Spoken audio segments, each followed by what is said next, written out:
So getting into the topic for what we are going to cover as part of the cost of quality, this is just a quick background. I will take you in the context of why we are doing this and what we are going to cover as part of the program. So we have already covered profit leadership, inventory cost, we have covered material cost, we have covered the manufacturing cost, which also included the administrative related. So what remains is this cost of poor quality, which is what we are going to start as part of this session, the curtain raiser. So if you really see across across the ages, human evolution has always gone towards trying to do things better, doing things faster and other things. And the last 100 years, I would say, has been transformational. So if you really see the 18th century discoveries, which have been breakthrough in nature, I think in the current scenario situation, we are talking about internet, we are talking about artificial intelligence, we are talking about industry 4.0, and those are the discoveries or improvements, inventions, blockchain, and more of these technologies which are coming up in the current situation. When we look at it from a quality perspective, if you really see in the transportation world, which is where a lot of the quality systems were built, right from how the spacecraft is being made. If you look at it and you look at the complexity of making something as complex as an airplane or a spacecraft, you would realize that the level of quality which they have to build into their products would be far higher than what we need in our day-to-day white goods or even in our household plastic goods which are there. So the level of complexity continues to increase as we go higher in this chain, but the quality levels also are much higher. You cannot afford to have a low quality aircraft, or you could not have a low quality, that chance is not possible. So that means that there is something in the system which is being done which ensures that quality is delivered. Now we are trying to bring those learnings from those industries into our industry. So if you really see the x-axis, the y-axis here is actually showing the number of defects which are happening in a million opportunities. DPMO stands for defects per million opportunities, which we will be covering as part of the course of the cost of poor quality. So if you see the different industries, right from consumer plastics till commercial aircraft, the defect levels keep decreasing as we go from 1 sigma level to a 7 sigma or 8 sigma. Today, aircraft industry, space industry work at 8 or 9 sigma, because you cannot even have a chance of having a failure in a takeoff or in a landing and other things. So they need to have very, very high level of quality in their products, and you have to ensure that it is right. And as rightly said, if you look at the number of components which go into making these products, as you go from left to right, the average number of components are significantly higher.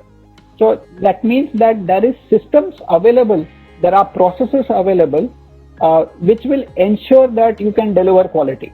Now, while we could always argue that there may not be a need for this quality, what we are saying is there is a loss which happens because of this poor quality, loss to image, loss to industry, and that loss is what we are looking to curtail.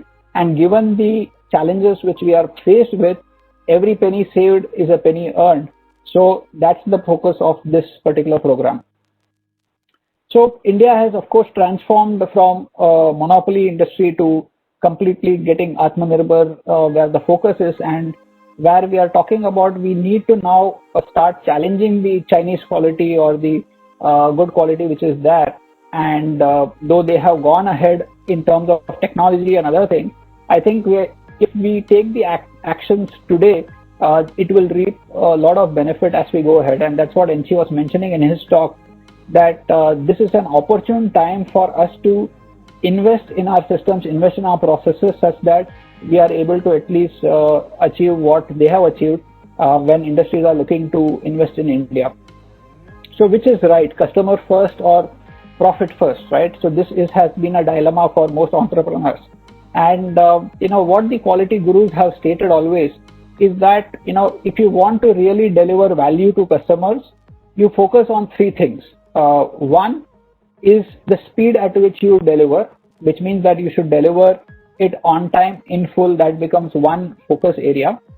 You provide the goods right first time. You don't have to do rework, you don't have to do rejects, and that comes from the defect-free focus. So the defect-free focus and the Six Sigma program, which is there, this primarily focus on ensuring that it is delivered right first time.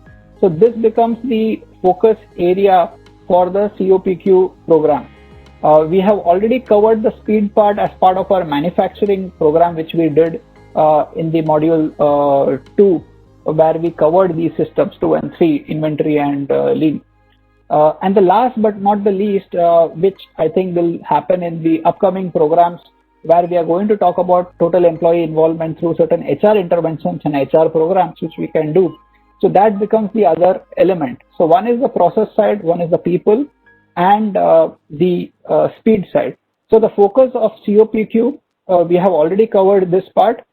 This is going to be covered in the future, and this becomes the focus area for this particular program.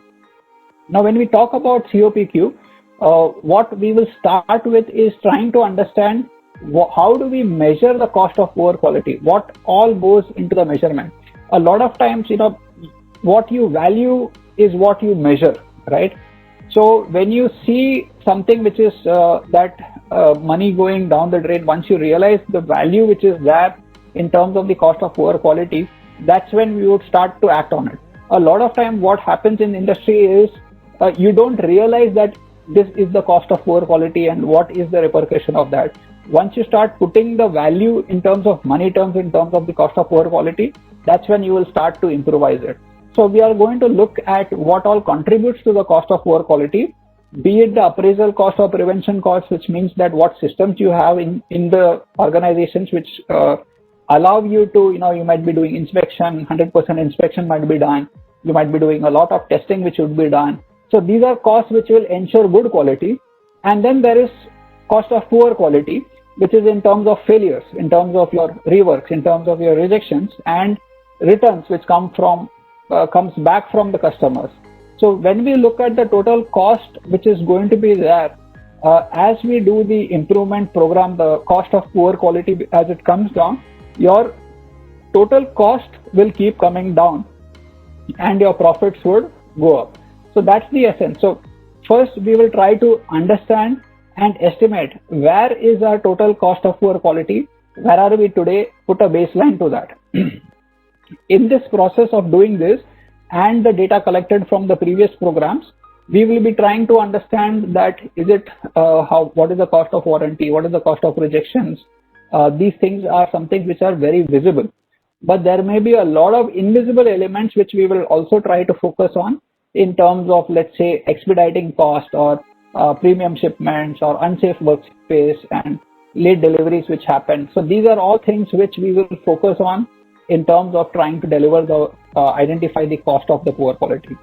Now, once we have identified all this, we will talk about how to solve these problems. Now, typically in the industry, two of the most prominent which is used in the across the globe, two methods is Lean and Six Sigma. Now, in Lean, we have already covered that the goal is to improve the lead time, improve the focus on the whole system, and focus on cost, capacity, and quality. The focus is on efficient operations, right? So this we have covered already as part of the Lean system design. But when we are talking about Six Sigma, we are primarily focused only on improving quality. We are going to take your individual processes, be it extrusion, be it injection molding, blow molding, whatever process where the rejections, rework initiate or the yield is low, we will look at that, how to improve the process and focus on cost, capacity, productivity. Focus will be on variation as compared to flow, which we have seen. So the variation in the process which happens is what we will try to reduce it, so that your end result, which is the end product, will be consistent every time. So the robustness of the product is what we will focus on and try to deliver right first time every time. That becomes the goal of Six Sigma as we are talking about it. So the COPQ program focus is going to be this. So having identified the costs of poor quality, what we would do is dive deep into the Six Sigma methodology itself, and how to implement Six Sigma will be covered as part of the program. So we will be covering the content equivalent to a yellow belt program, a yellow belt certification. So in Six Sigma, we have different levels of certifications which are available, wherein you can go from a simple problem solving to a very complex problem solving method. So we will be starting with the simple problem solving method, help you to understand how to apply it in very layman's language, so that we will try to simplify the whole approach and deliver the results. So the program itself, if you are going to see, is going to cover the tools and techniques for applying and optimizing cost of poor quality. We will understand cost of poor quality and how to measure it. We will be deep diving into the Six Sigma approach of problem solving and identifying how to select projects. Usually there have been companies where this has failed only because they have selected wrong projects and tried to apply Six Sigma as a method. So we always say that when a carpenter comes to your home, there are different tools in his box, right? He doesn't use a hammer to put a screw, he uses a screwdriver, right? So like that, Lean, Six Sigma, TOC, there are so many tools, but which tool do you apply for what kind of projects? And that becomes one of the key areas where a lot of organizations fail to take focus. Hence, in SSA's own curriculum, we also have a R phase as part of our methodology, which is recognized phase, which is how to identify a project and then solve the project in the DMAIC approach to achieve the results. So the course itself will focus on the yellow belt content, project selection methods. We will be talking about basic statistical tools for analysis. We will be doing certain hands-on exercises. We will be giving you the templates where you will be collecting data and presenting in terms of what would be the values which you are gathering. And we will be giving a key task scheduler also, which will cover how do you do continuous improvement within your companies using this template. So we will be guiding you through one or two projects, whatever you may select, where we will help facilitate the actual doing of the projects. Plus, we will talk on the change management part and the support. How do you drive support for such programs in your organizations as you go ahead? So that becomes the content area where we will focus on. And if you really see, the lecture is of 9 hours and support.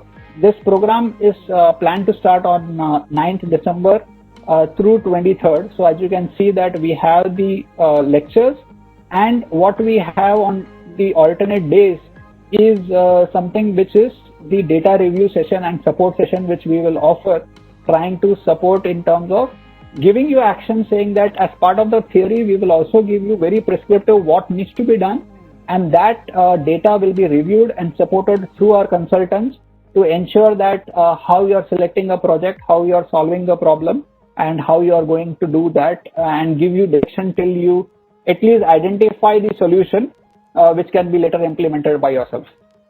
That becomes the goal of the COPQ optimization program. So that's where I will be the lead faculty in this program. Kushal, one of our colleagues, will be the co-faculty, and there will be certification, and we will be doing a test also in this particular program.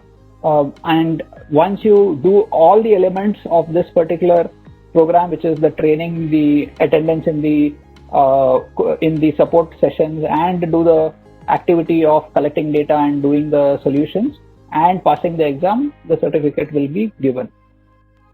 So that's the plan for the COPQ certification program.